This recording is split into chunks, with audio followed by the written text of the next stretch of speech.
Hi hello నమస్తే అందరికీ. ఈ చెంబు ఉంది కదా, దీంట్లో వాటర్ తాగితే చాలా మంచిదని చెప్పి అందరు అంటుంటారు కదా. నేను అందుకే కొనుక్కొచ్చుకున్నా. బట్ కాకపోతే ఇది తోమిన తెల్లారే మళ్ళీ నల్లగా అయిపోతుంది ఊకే. అట్లా అని పక్కకు పెట్టేసా. నేను ఈ మధ్యలో ఒక టిప్పు చూసా, అది యూజ్ అవుతుందా కాదా అనేది మనం చూద్దాము.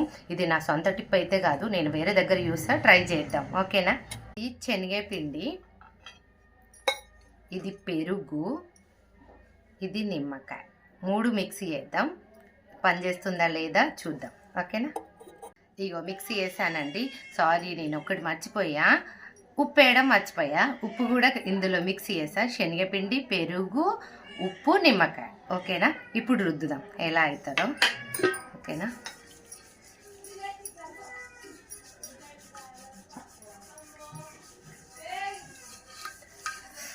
భలే పని చేసాయి, చాలా బాగుంది.